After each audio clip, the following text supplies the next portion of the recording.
അസ്സലാമു അലൈക്കും വറഹ്മത്തുള്ളാഹി വബറകാതുഹു. എല്ലാ പ്രിയപ്പെട്ടവർക്കും പുതിയൊരു എപ്പിസോഡിലേക്ക് സ്വാഗതം. ഏറെ വേദനിപ്പിക്കുന്ന, കരളലിയിക്കുന്ന ഒരു വാർത്തയാണ് കഴിഞ്ഞ ദിവസം ശ്രദ്ധയിൽപ്പെട്ടത്. 10 വർഷം മുമ്പ് നടന്ന ഒരു കേസിൻ്റെ വിധി ഈ കഴിഞ്ഞ ദിവസം കോടതി പുറപ്പെടുവിക്കുകയുണ്ടായി. കേസിൽ പ്രതിയായിരിക്കുന്ന 2 ആളുകൾക്ക് 7 വർഷത്തോളം തടവ് ശിക്ഷയും 1 ലക്ഷത്തോളം രൂപ പിഴയുമാണ് വിധി വന്നത്. ആ കേസ് എന്താണ് എന്ന് പഴയ വീഡിയോകളൊക്കെ എടുത്ത് പഠിച്ചപ്പോഴാണ് ഹൃദയം നുറുങ്ങുന്ന, വേദന തോന്നുന്ന രീതിയിലുള്ള ഒരു സംഭവമാണ് അവർ ചെയ്തത് എന്ന് മനസ്സിലാക്കിയത്. കേസിനെ കുറിച്ച് നമുക്ക് സംസാരിക്കാം. 5 വയസ്സുകാരൻ ഷഫീഖ് എന്ന് പറയുന്ന ഒരു പാവം ഒരു കുട്ടി, 5 വയസ്സെന്ന് പറയുമ്പോൾ സ്കൂളിൽ 1ാം ക്ലാസ്സിൽ പഠിക്കുന്ന ആ പിഞ്ചു പ്രായം. ഷഫീഖിൻ്റെ ഉപ്പ, അതുപോലെ തന്നെ ഷഫീഖിൻ്റെ 2ാം ഉമ്മ, ഇവർ 2 ആളുമാണ് ഷഫീഖിൻ്റെ കാര്യങ്ങളൊക്കെ നോക്കുന്നത്. ഷഫീഖിൻ്റെ ഉമ്മ നേരത്തെ മരണപ്പെട്ടതാണ്. അതിനുശേഷം 2ാമതൊരു വിവാഹം കഴിച്ചതാണ് ഷഫീഖിൻ്റെ ഉപ്പ ഈ 2ാം ഉമ്മയെ.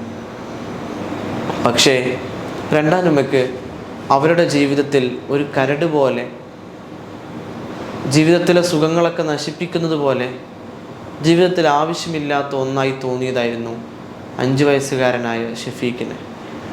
നിരന്തരം ഉപദ്രവിക്കും. ഒരു ദിവസം ആ ഉപദ്രവം പരിധി വിട്ടു. ഷഫീഖിൻ്റെ തലയിൽ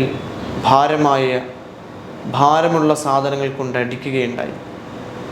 പിൻദ്വാരത്തിൽ കമ്പി കുത്തിക്കയറ്റാനുള്ള ശ്രമങ്ങൾ, ശരീരത്തിൻ്റെ പല ഭാഗത്തും വലിയ മുറിവുകൾ, ശക്തമായ വേദന സഹിക്കവയ്യാതെ 5 വയസ്സുകാരന് സഹിക്കാവുന്നതിലും അപ്പുറമുള്ള വേദനയായപ്പോൾ വേദനയുടെ കാഠിന്യം കൊണ്ട് ഷഫീഖിന് അപസ്മാരം ഇളകുകയുണ്ടായി.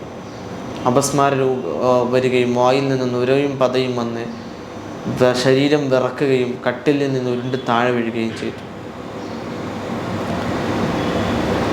കുറച്ച് സമയങ്ങൾക്ക് ശേഷം ഷഫീഖിൻ്റെ ഉപ്പയും 2ാം ഉമ്മയും ഇവനെ ഹോസ്പിറ്റലിൽ എത്തിക്കാൻ അവർ പറഞ്ഞു, അപസ്മാര രോഗിയാണ്, അപസ്മാരം ഇളകിയപ്പോൾ കട്ടിലിൽ നിന്ന് വീണ്ടും പരിക്കേറ്റതാണെന്ന്.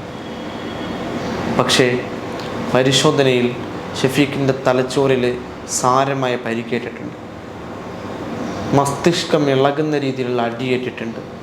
പിൻദ്വാരത്തിലടക്കം മുറിവുകൾ, ആഴത്തിലുള്ള മുറിവുകളുണ്ട്. അവർ ഷഫീഖിനെ വലിയ വൈദ്യപരിശോധനയ്ക്ക് വിധേയമാക്കി.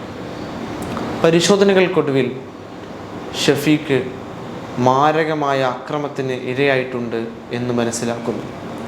പിതാവിനെയും 2ാം ഉമ്മയെയും ചോദ്യം ചെയ്തപ്പോഴാണ് അവർ ചെയ്ത ക്രൂരത പുറത്തു വരുന്നത്. ചൈൽഡ് ലൈനും മറ്റുമൊക്കെ ഇടപെട്ട് അവർക്കെതിരെ കേസെടുക്കുന്നു. ഷഫീഖിനെ കൂടുതൽ വിദഗ്ധ പരിശോധനകൾക്കും ചികിത്സക്കുമായി വലിയ ആശുപത്രികളിലേക്ക് മാറ്റുന്നു. പക്ഷേ ശ്രമമെല്ലാം പരാജയപ്പെട്ടു.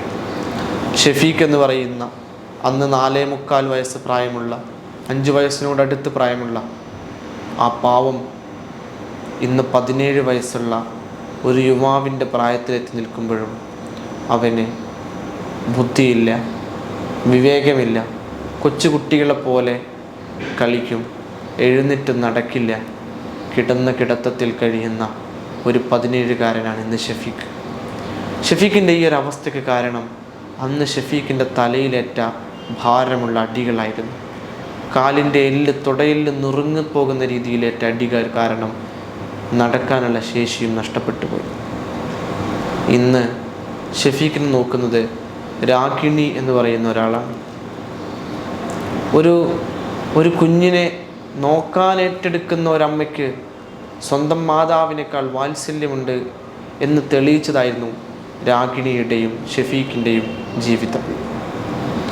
ഈ പ്രശ്നങ്ങളൊക്കെ നടന്ന് ഷഫീഖിൻ്റെ അവസാനത്തെ മെഡിക്കൽ റിപ്പോർട്ടിൽ ജീവൻ ബാക്കിയുണ്ടാകും, പക്ഷേ എഴുന്നേറ്റ് നടക്കില്ല, സംസാരിക്കില്ല, ബുദ്ധി കുറവായിരിക്കും എന്നൊക്കെ റിപ്പോർട്ട് വന്നപ്പോൾ സർക്കാർ ഈ ഷഫീഖിൻ്റെ കാര്യങ്ങൾ നോക്കാൻ ആരെങ്കിലും ഏറ്റെടുക്കുമോ എന്ന പരിശോധനയ്ക്കൊടുവിലാണ് രാഗിണി അത് ഏറ്റെടുക്കുന്നത്. വെല്ലൂരിലാണ് ഷഫീഖ് ഇന്ന് ചികിത്സയുമായി കഴിയുന്നത്. രാഗിണിക്ക് വേറെ ആരുമില്ല.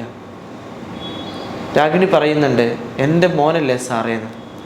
17 വയസ്സായി. ഇന്ന് അമ്മയും അച്ഛനും കൂട്ടുകാരനും ഷഫീഖിൻ്റെ എല്ലാം രാഗിണിയാണ്. ആ അമ്മ പറയുന്ന, വളർത്തമ്മ പറയുന്ന വാക്കുകൾ നമുക്കൊന്ന് കേൾക്കാം. എൻ്റെ ജീവിത അവസാനം വരെ മരുന്ന് കഴിക്കണം, അങ്ങനെയുള്ള കാര്യങ്ങൾ മുന്നോട്ട് പോകുന്നു. പിന്നെ സ്വഭാവങ്ങളും അതൊക്കെ കൊച്ചു പിള്ളേരുടെ സ്വഭാവം തന്നെയാണ്. അവൻ്റെ ബാക്കി മൂത്രമൊഴിക്കൽ അപ്പീടലൊക്കെ ഞാൻ സ്വന്തമായിട്ട് തന്നെ ചെയ്യണം. എല്ലാം അവൻ്റെ എല്ലാം ഞാൻ തന്നെ ചെയ്യണം. ഒരു കൊച്ചു കളിക്കുന്ന പോലെ കളിക്കും. പിന്നെ ഞാൻ പറഞ്ഞെന്ത് കൊടുക്കുന്നു അത് അവൻ ചെയ്യും. രാഗിണിക്ക് സ്വന്തം മകനെ പോലായി. എൻ്റെ കൊച്ചല്ലേ സാറേ. ഷഫീഖ് ഇങ്ങനെയെങ്കിലും ജീവിതത്തിലേക്ക് വരുമെന്ന് ആരും പ്രതീക്ഷിച്ചല്ലോ രാഗിണി, എന്നാണോ? അവര് ആദ്യത്തെ വെല്ലൂരിലെ ആദ്യത്തെ നമ്മള് ഡിസ്ചാർജ് ചെയ്ത് കൊണ്ടുവരുമ്പോഴേ അവര് സമ്മറി ഒക്കെ തരുമ്പം പറഞ്ഞത് കൊച്ചു ഒരു ജീവൻ കാണും, പക്ഷെ അനങ്ങാതെ കിടക്കുന്ന ഒരു ജീവൻ കാണും, അനങ്ങാതെ കിടക്കുകയോ ഉള്ളെന്ന് പറഞ്ഞു. അത് കഴിഞ്ഞിട്ടാണ് പിന്നെ ചെറുതോണിയിൽ 1 മാസമോ 1.5 മാസമോ നിർത്തിയിട്ടല്ലേ രണ്ടാമത് വെല്ലൂർക്ക് ട്രീറ്റ്മെന്റ് കൊണ്ടുപോയല്ലേ നല്ല മെച്ചപ്പെടൽ. ആദ്യം മെച്ചപ്പെടൽ വന്നായിരുന്നല്ലോ. എന്നിട്ട് പിന്നെയാണ് കുറച്ചും കൂടെ ഒന്ന് ഇരിക്കാനും കൈപൊക്കാനും കാല് മടക്കാനും ഒക്കെ പഠിച്ച്. അപ്പൊ അങ്ങനെ വന്നപ്പോ പിന്നെ 1 വർഷം കഴിഞ്ഞാൽ അല്ലസർ ദത്തെടുത്തല്ലോ. പിന്നെ വെല്ലൂരിലെ ട്രീറ്റ്മെന്റ് എക്സസൈസ് തന്നെ ഇപ്പം തന്നെ തുടർന്നുകൊണ്ടിരിക്കുക. അപ്പം ആദ്യത്തെ സമ്മറി ഇപ്പോഴും വായിക്കുമ്പോൾ ചങ്ക് പൊട്ടും. പിന്നെ ഇത്രയും തന്നത് ദൈവത്തിന്റെ അനുഗ്രഹം തന്നെയാ. അത് ലോകത്തിലെ എല്ലാ മലയാളികളുടെയും പ്രാർത്ഥന.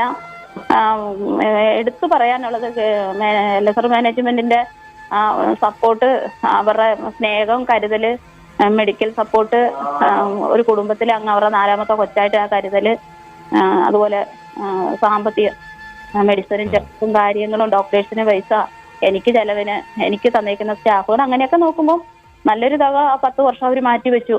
അതില് ആ ഒരു കരുതല് ഏറ്റവും വലുതാ. ഏറ്റവും വലുത്. ഷഫീഖിന് 16 വയസ്സായി.